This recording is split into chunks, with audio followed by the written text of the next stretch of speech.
അങ്ങനെ നമ്മൾ അടുത്ത രാജ്യമായ ബോസ്നിയയിൽ കാല് കുത്തിയിരിക്കുകയാണ്. ബോർഡർ നമ്മൾ കണ്ടു. ബോർഡറിൽ ഒരുപാട് ചെക്കിംഗ് ആയിരുന്നു. നമ്മുടെ പാസ്പോർട്ടും കാര്യങ്ങളൊക്കെ നമ്മൾ അവിടെ സമർപ്പിക്കണം.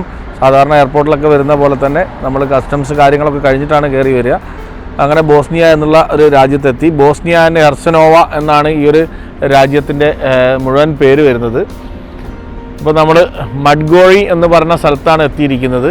നമ്മൾ ഇന്ന് താമസിക്കാൻ പോകുന്ന ഹോട്ടൽ ഇതാണ്, മഡ്ഗോറി ഹോട്ടൽ ആൻഡ് സ്പാ. ഇവിടെയാണ് നമ്മളിന്ന് താമസിക്കുന്നത്. നമ്മുടെ ലഞ്ചിന് വേണ്ടിയിട്ട് എത്തിയിരിക്കുകയാണ്. നമ്മൾ പ്രസിദ്ധമായിട്ടുള്ള മഡ്ഗോറി എന്നുള്ള സ്ഥലം കാണാൻ പോകും. നമ്മളിവിടെയുള്ള എല്ലാ വീടുകളിലും കണ്ടുവന്ന കാഴ്ച എന്ന് പറഞ്ഞാൽ ഫ്രൂട്ട്സാണ്. ഏറ്റവും കൂടുതൽ അനാറ്, അതുപോലെ തന്നെ ആപ്പിള്, ഇതൊക്കെ എല്ലാ വീടിൻ്റെ മുറ്റത്തുമുണ്ട്. നമ്മളിപ്പോൾ യൂറോപ്പിൽ നിന്ന് ഇവിടെ വന്ന് നോക്കിയ സമയത്ത് ഭയങ്കര ഡിഫറൻസാണ്. ഇവിടുത്തെ കൺസ്ട്രക്ഷൻസ് ആയാലും കാര്യങ്ങളായാലും.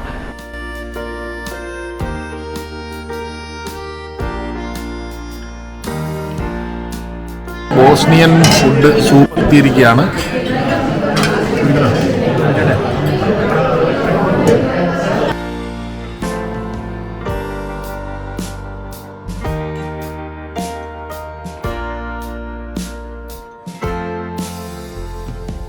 അങ്ങനെ നമ്മൾ മഡ്ഗോരി എന്ന് പറയുന്നൊരു തീർത്ഥാടന കേന്ദ്രം കാണാനുള്ള തയ്യാറെടുപ്പിലാണ് യാത്ര ചെയ്യുന്നത്.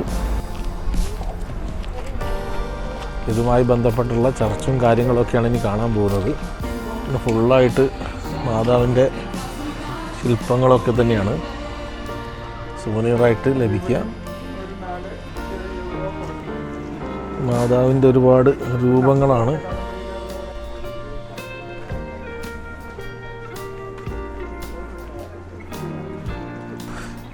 റോമൻ കത്തോലിക്ക തീർത്ഥാടനത്തിൻ്റെ ഒരു പ്രധാന കേന്ദ്രമായിട്ടാണ് മഡ്ഗോറി പ്രവർത്തിക്കുന്നത്. യേശുവിൻ്റെ അമ്മയായിട്ടുള്ള കന്യാമറിയം ഇവിടുത്തെ പ്രാദേശികരായിട്ടുള്ള 6 കുട്ടികൾക്ക് മുന്നിൽ പ്രത്യക്ഷപ്പെട്ടു എന്നാണ് പറയപ്പെടുന്നത്. ഇപ്പോഴും ഈ ഒരു പ്രത്യക്ഷപ്പെടൽ ഉണ്ട് എന്നുള്ളതാണ് ഇവിടെയുള്ള ആളുകളുടെ വിശ്വാസം. അതുമായി ബന്ധപ്പെട്ടിട്ടാണ് ഈ ഒരു പ്രദേശം വലിയൊരു തീർത്ഥാടന കേന്ദ്രമായിട്ട് മാറിയത്. എല്ലാ വീടിന് മുറ്റത്തും അനാറും ആപ്പിളും ഒക്കെ യഥേഷ്ടമുണ്ട്.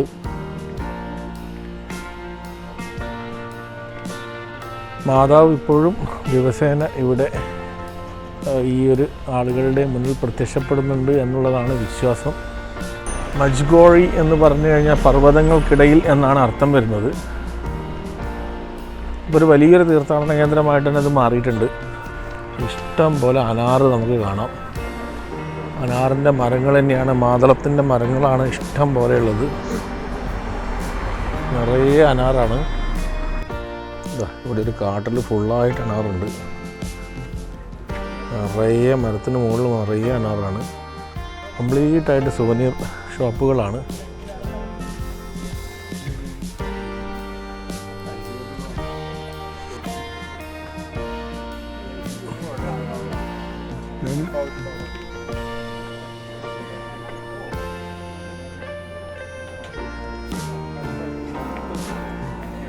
മലയിൽ മുകളിലോട്ട് കയറിപ്പോകുന്ന ആളുകളുണ്ട് ഒരുപാട്. അത്ഭുതം നടന്ന സ്ഥലങ്ങൾ കാണാൻ വേണ്ടിയിട്ട്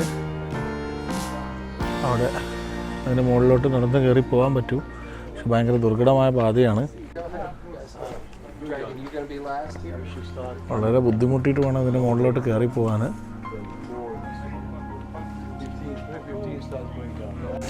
നമ്മൾ കുരിശുമലയൊക്കെ കയറുന്നത് പോലെ തന്നെ ഒരു വിശ്വാസത്തിൻ്റെ ഭാഗ്യമായിട്ട് കുന്തയൊക്കെ ചൊല്ലിക്കൊണ്ട് കയറാനുള്ളൊരു മലയാണ്. അതിൻ്റെ മുകളിലായിട്ട് മാതാവിൻ്റെ ഒരു പ്രതിമയുണ്ട്.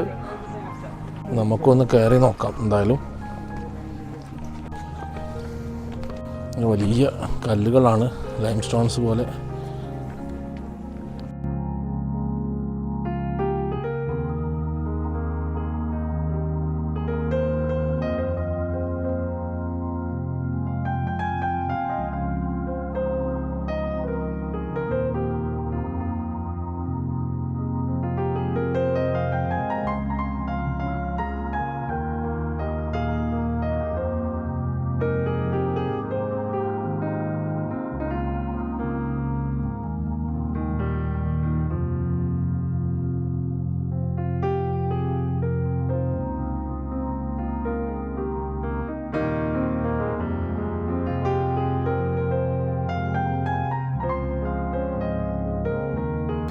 അങ്ങനെ അതിൻ്റെ മുകളിലേക്ക് നടന്നു കയറിക്കൊണ്ടിരിക്കുകയാണ്.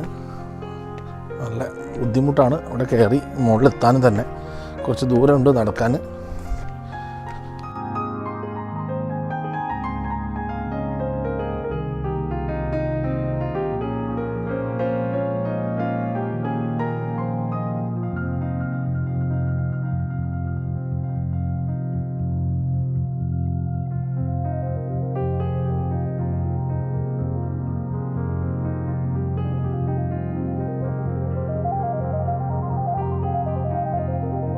ഇനിയും കഴിഞ്ഞിട്ടില്ല, നടന്നുകൊണ്ടിരിക്കുകയാണ്. അവിടെ നമുക്ക് മാതാവിൻ്റെ ഒരു പ്രതിമ കാണാം. മാതാവിൻ്റെ ഒരു രൂപമുണ്ട്. അവിടെ വരെ നമുക്ക് നടക്കേണ്ടതുണ്ട്. ഇവിടെ നിന്ന് നമുക്ക് ഈ പ്രദേശം മുഴുവനായിട്ട് കാണാൻ പറ്റും. അത്രയ്ക്കും ഹൈറ്റിലാണ്.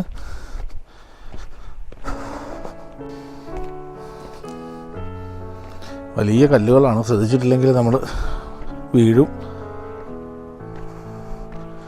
ഇതൊന്നും മെഴുകുതിരി കത്തിക്കാനോ കാശിടാനോ ഒന്നും പാടില്ല എന്നിവിടെ പ്രത്യേകം എഴുതി വെച്ചിട്ടുണ്ട്. കുട്ടികൾക്ക് ദർശനം ലഭിച്ചിരിക്കുന്ന സ്ഥലമാണ് നമ്മൾ കാണുന്നത്.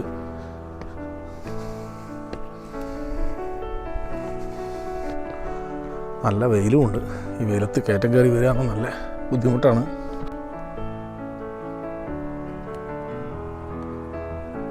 കുറേ വിശ്വാസികളവിടെ പ്രാർത്ഥനയിൽ മുഴുകിയിരിക്കുന്നുണ്ട്.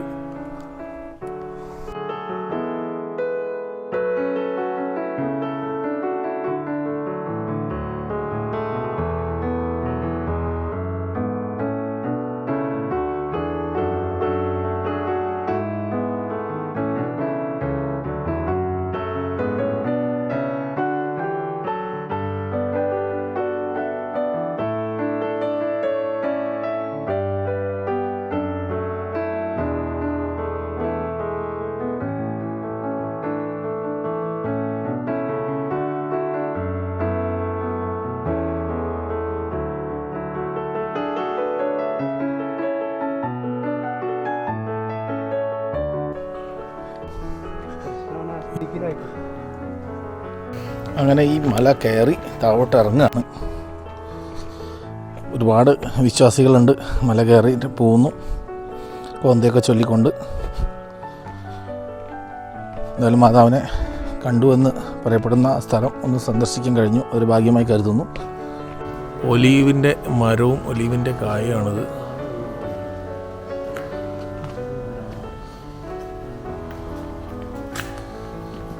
ഒരുപാട് ഒലീവുണ്ട് ഇതിന് മുകളിൽ.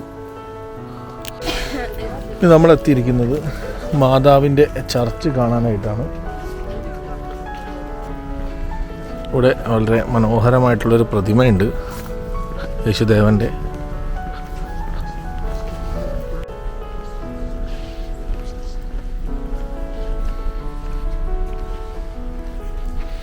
ഉയർത്തെഴുന്നേൽപ്പിൻ്റെ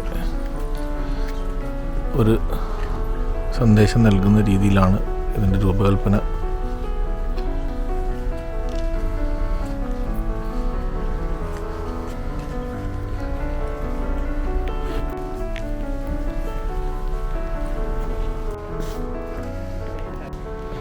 വർഷം തോറും അനേകം വിശ്വാസികൾ എത്തിച്ചേരുന്ന സ്ഥലമാണ് മജുഗോറി.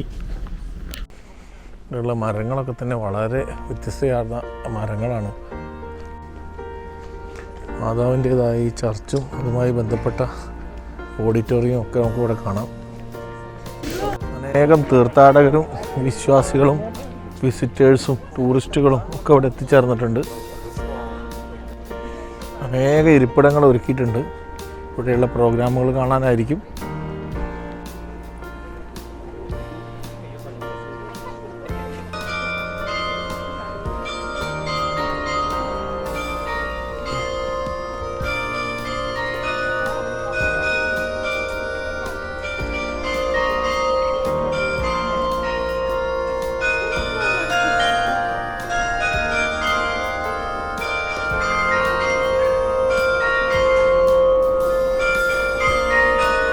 വളരെ വ്യത്യസ്തമായ ശബ്ദത്തിൽ മുഴങ്ങുന്ന മണിയാണ് നമ്മളെ വരവേൽക്കുന്നത്. അങ്ങോട്ട് ചർച്ചിൻ്റെ മനോഹരമായ ആർക്കിടെക്ചറാണ് കാണുന്നത്.